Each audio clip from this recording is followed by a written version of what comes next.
My guest tonight is an international speaker and coach. In her 20s, she had a terrible accident.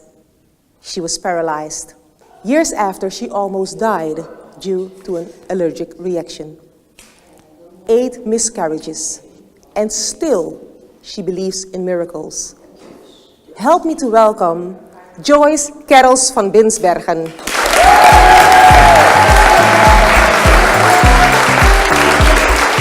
Joyce, welcome.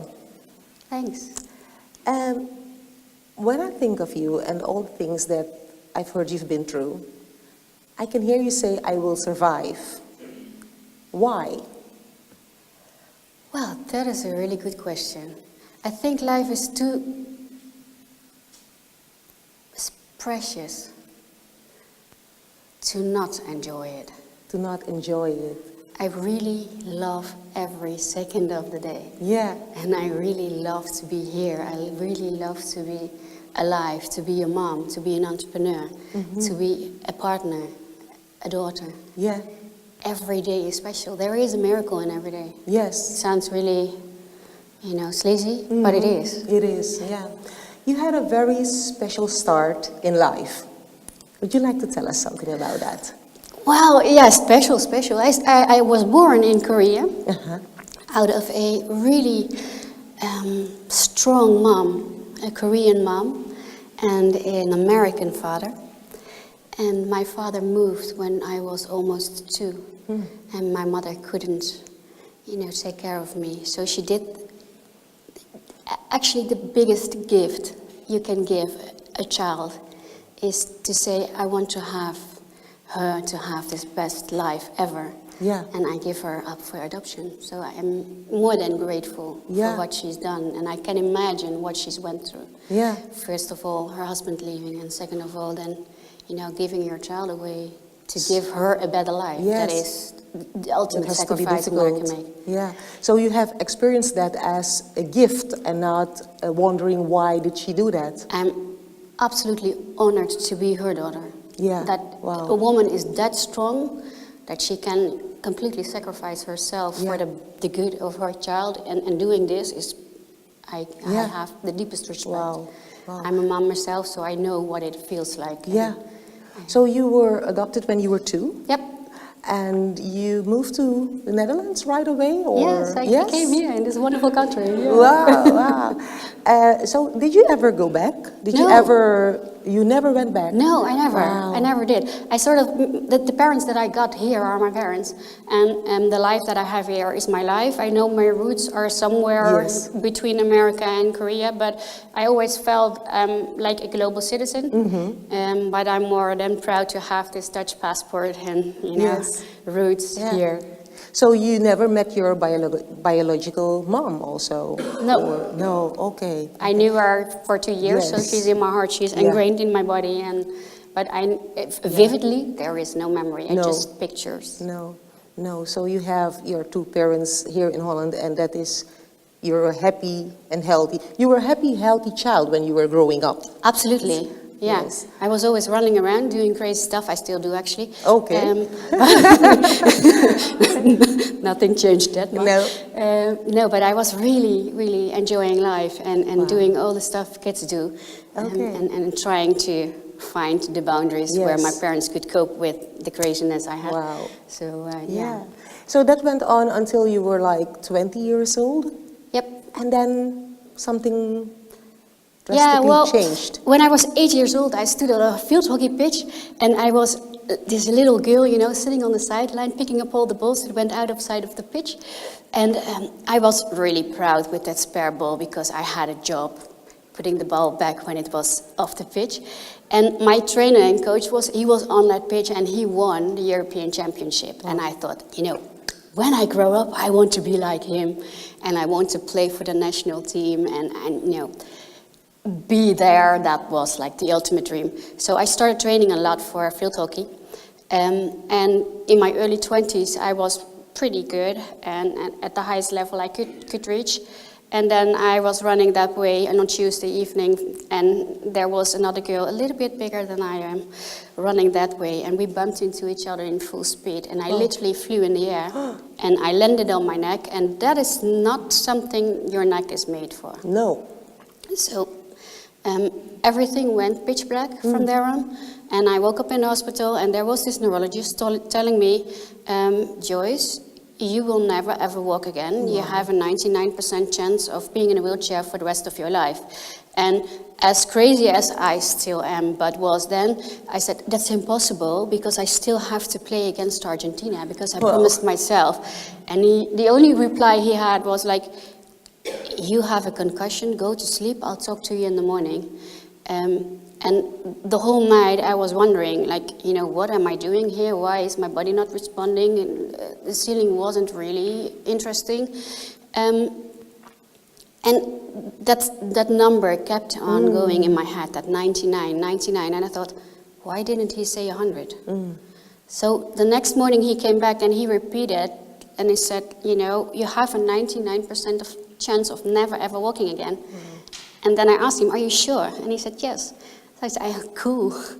Then I'm the 1% because somebody has to be that fool. Wow. And, you know, last night I decided I would be that. Yeah. Because otherwise you would have said 100. And he was completely taken by surprise by my stubbornness. So for 6 months he kept on trying to sort of get it in my head that I would be the paralyzed woman in a wheelchair. And I was stubborn and just kept on saying, no, I'm the 1%, I will be there, I'm gonna play against Argentina, because that was still in my head. Because that was a dream. It was a dream. Yeah. It was ingrained in my whole body. I was dreaming, living, eating hockey. You know, everything I did was for that. And my mother wanted me to study, and I wanted to play hockey, so that, you know, usually that is sort of a mother-daughter clash that you have. But I was so proud to be, you know, this little hockey girl. Yeah. And I was so proud with this big dream and this big vision, and I really wanted to be there. Why was Argentina so important to you? Oh, well, that's a really funny story. The match between the Dutch ladies and the Argentinian ladies in field hockey, that's like the game, their games. It is what used to be Germany versus the Netherlands in soccer. Okay. Used to be. But yeah, so that was, if you want to play, that was the match you had to play. Then you want to play against Argentina. Okay. So how long did it take you to recover? It took me, if I fast forward 6 years, then there was me standing on the pitch listening to the national anthem. Yeah. Wow. And on the World Series. So you went, after 6 years, you went to Argentina and you played? I played against Argentina in the World Qualifying Series. Wow.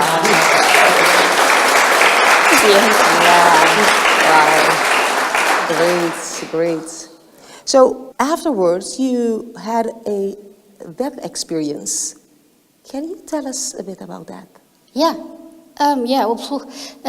This is all bad stuff, but it's really cool.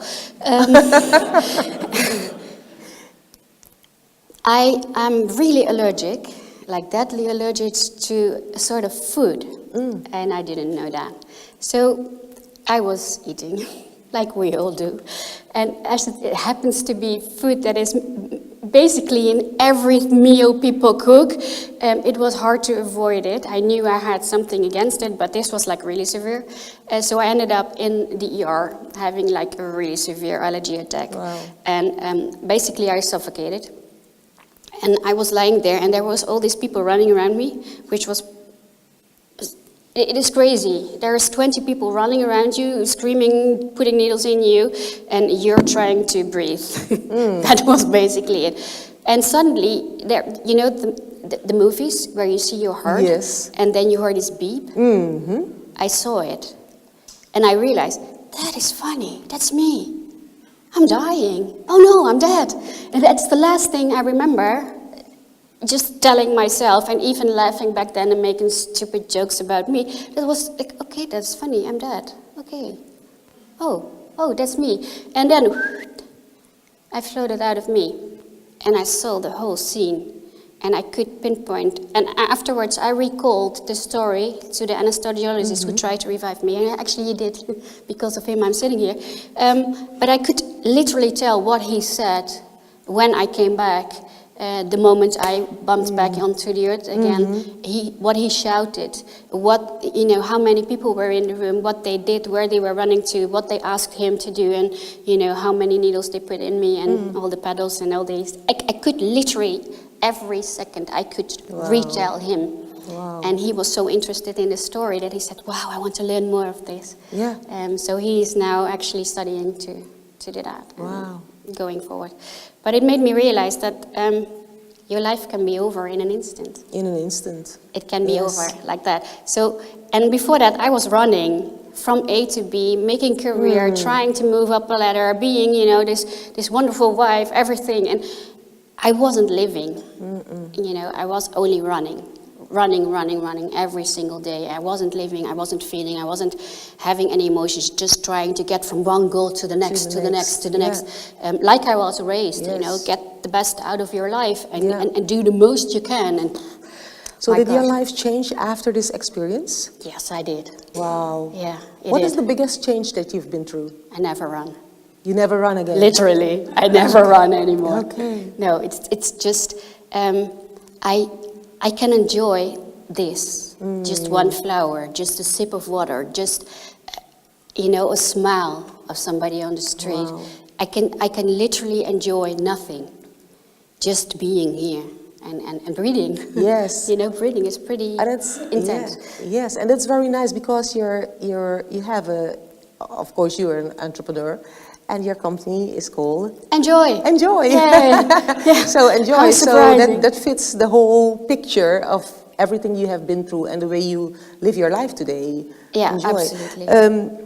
What was your biggest challenge in all those years? Staying positive.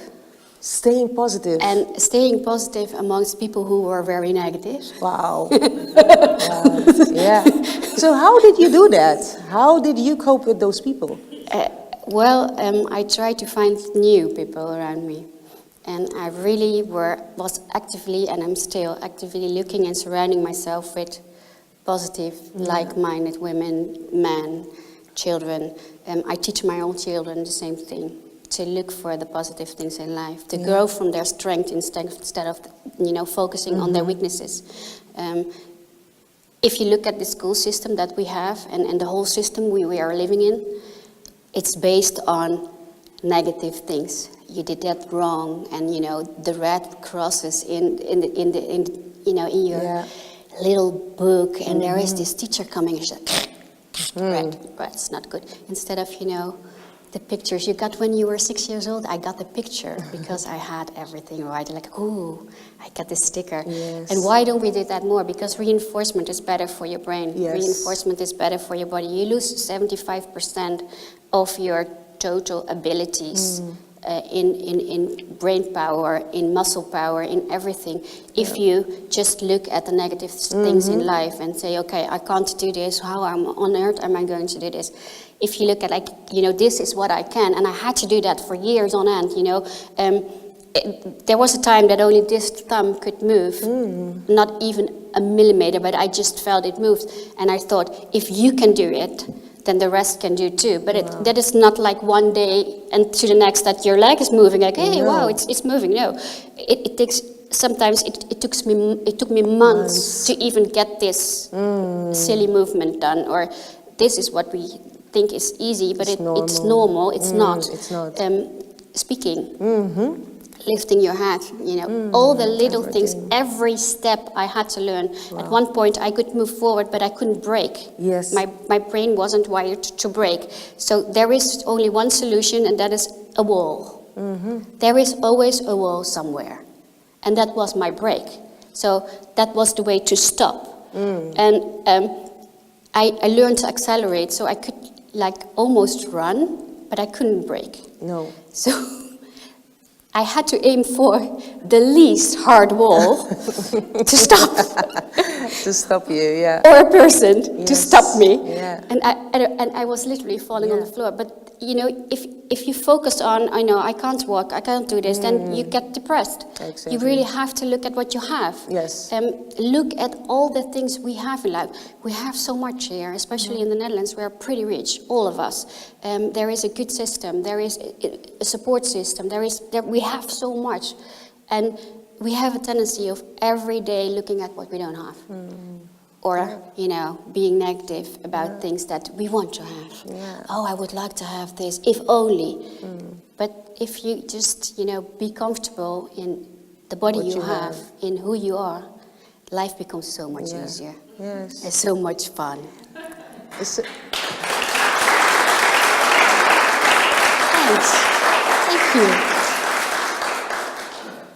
So tell us, how do you help people in your work today? Well, as an executive coach, I coach top managers, women, men, it doesn't matter, in getting a success mindset, which means not only wanting to progress from good to great, but also embracing the action in it. If I would have been lying there and thought, one day I will play against Argentina and just ingrained it in my body but didn't do anything, I wouldn't have been there. And I would have even be sitting here and walking here in high heels. But the essence is, if you really embrace a mindset which is based on growth, and failure is an opportunity to grow, feedback is an opportunity to grow, you embrace all the little steps you can take. There is no failure in my book. No. There is only growth. Yes. And we can learn and take it from there. And that is what I learn people.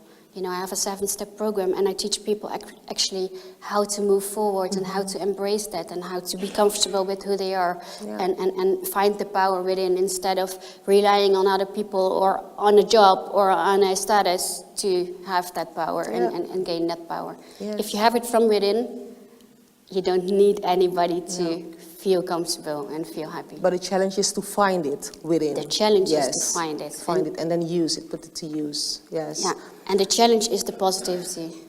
Yes. Because our brain is wired to see the negative things in life. Yes, exactly. The last thing that I would like to ask, and I don't want to dwell on it too long because it's not something that's very nice also, but you had 8 miscarriages. Yep, I have, yeah. What did that do to you? Because you now have 2 beautiful children. Yeah, I'm a daughters. foster mom of 2 beautiful girls. Yeah. I'm the luckiest girl in the world. Yeah. Yes. Well, Yes. I will send your applause to them because it's for them. Because of them, I can be a mom. Wow. And those are the 2 most beautiful people, the 2 most beautiful girls in the world. They teach me how to be a mom. They teach me, and they teach me a lot. So I'm really proud to be their mom. And because I am a mom on one side, I'm a better entrepreneur. And because I'm an entrepreneur on the other side, I can be a better mom, because there is a balance between professional and personal, and personal growth, and just cuddling and kisses. Nice. But yeah, what it did to me, and I think what it does to a lot of women that miscarriage, there is this basic feeling of not being good enough as a woman. We have just one job, or I was told, we have one job, that's reproduction, and that system wasn't working. So I felt not good enough. I felt I failed. There's the failure again. I failed as a woman. I failed to produce and reproduce myself. And then I thought, I think I have another purpose in this life. And I can be a mom without the children coming out of my system or out of my body, because they are in my heart. Yeah. And I think, and I learned that from my adoptive parents too. Parents are parents that are there when you fall on your knees. They are there when you learn how to walk or brush your teeth. Yes. They are there when you come home from school. It's the heart that makes a parent. Yeah. And it's the care that makes the parent. It's the safety that makes parents. It is not only just the body. It adds. And I am really glad that both of the mothers of my foster children are now part of our family, because we see them, we interact, we value each other, we respect each other. My family has grown. You know, how Wow. rich can a woman be? Absolutely. To be surrounded by 2 other moms who Great. basically give their children to me and say, okay, thank you for Yeah. taking care of them. That is Yes, wonderful. precious. Wonderful. And I can imagine that you now feel so rich I do. that you can share your life Yeah. with these wonderful I absolutely do. girls. But I felt a loser. I felt a failure. I felt completely and utterly not a woman. Wow. And not good to be anything. So it had a real big burden on me. Wow.